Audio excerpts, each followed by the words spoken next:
আমার একটাই কথা, সবাইকে ঐক্যবদ্ধ হতে হবে। আর কমিটি করবার সময় ওই কার চেনা কার পরিচয় সেটা না, যারা মাঠে কাজ করেছে, যারা সক্রিয় ছিল, তাদেরকে কমিটিতে নিতে হবে, তাদেরকে গুরুত্ব দিতে হবে এবং সেইভাবে আপনারা আপনাদের দায়িত্ব পালন করে যাবেন, সেটাই আমি চাই। আপনাদের সকলের জন্য আমার শুভেচ্ছা রইল। আর নতুন কমিটি আমি সফলতা কামনা করি।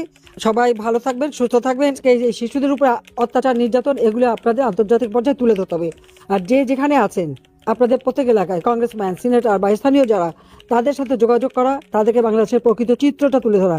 কারণ এই ইনুস আর জামাত অনেক টাকা দিয়ে, অনেক মানে পিআর কোম্পানি হায়ার করেছে, লবিস্ট নিয়োগ করেছে, যত মিথ্যাচার করে বেড়ায় সেটাকে কাউন্টার করতে হবে সরাসরি সকলের সঙ্গে যুক্ত থেকে। এবং বাংলাদেশে যখন যে ঘটনা থাকবে, তখনই ওখানে যতগুলি দেশের অ্যাম্বাসেডার আছে সব জায়গায় তথ্যগুলি পৌঁছে দেবেন। আজকে কি করলো, শত শত শিশু মারা গেছে।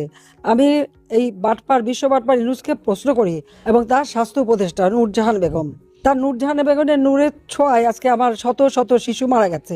কিভাবে ভ্যাকসিন কিনলো না? ইউনিসেফের সাথে আমাদের চুক্তি, গাভীর সাথে আমাদের চুক্তি, টাকা আমি রেখে এসেছি, অথচ তারা সেখান থেকে না নিয়ে টেন্ডারে কিনতে গেল। কারণ টেন্ডার দিলে ইউনুস ভালো একটা কমিশন খাবে বোধহয়, সেটাই, বা তার নূরজাহান বেগম কমিশন খেতে পারবে এই কারণে। যার জন্য আজকে যেটা দেখা গেল যে সেই সময় মতো ভ্যাকসিন নিল না, অথচ ইউনিসেফ কিন্তু আগেই সতর্ক করেছিল। আওয়ামী লীগ সরকার আমলে আমরা নিয়মিতভাবে ভ্যাকসিন দিতাম, 97% পর্যন্ত আমরা ভ্যাকসিন দিয়েছি শিশুদের। এমনকি কোভিডের সময় এই আমেরিকা থেকে শুরু করে সারা বিশ্বে কোনো দেশই বিনা পয়সায় সাধারণ মানুষকে কোভিড ভ্যাকসিন দেয় নাই। আমরা গরিব হলেও আমরা কিন্তু আমাদের অন্তর আছে, মানুষের প্রতি ভালোবাসা আছে, সেখান থেকে আমরা টাকা পয়সার দিকে তাকাইনি, বিনামূল্যে ভ্যাকসিন এবং বিনামূল্যে টেস্টিংয়ের কাজ করেছি।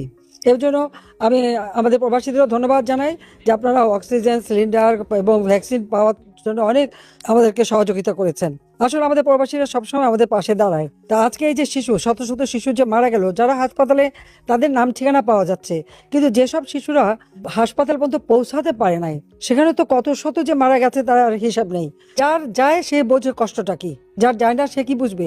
আজকে এতগুলি শিশুর জীবন নিয়ে তারা ছিনিমিনি খেললো, এদের তো বিচার হওয়া উচিত। কেন তারা এইভাবে শিশুদের জীবন নিয়ে খেলছে? আজকে জিনিসের দাম বেড়েছে, আমি ঘরে ঘরে বিদ্যুৎ দিয়ে প্রতিটি ঘর আলোকিত করেছিলাম, আজকে সব ঘর অন্ধকার, আলো নাই। তার কারণ তারা একটা বিদ্যুৎ কেন্দ্র চালানোর জন্য যা যা দরকার সেটা করতে পারবে না। যেটা দেশ চালাতে ব্যর্থ, দেশটা সম্পর্কে এদের কোনো ধারণা নাই। আজকে দিনমজুর, রিক্সাওয়ালা, খেটে খাওয়া মানুষ কাজ পায় না। ইউনুস এই বাটপার ইন্ডাস্ট্রিগুলি পুড়িয়েছে, হোটেলে আগুন দিয়েছে, হাসপাতালে আগুন দিয়েছে, প্রত্যেকটা সরকারি প্রতিষ্ঠানে আগুন দিয়েছে।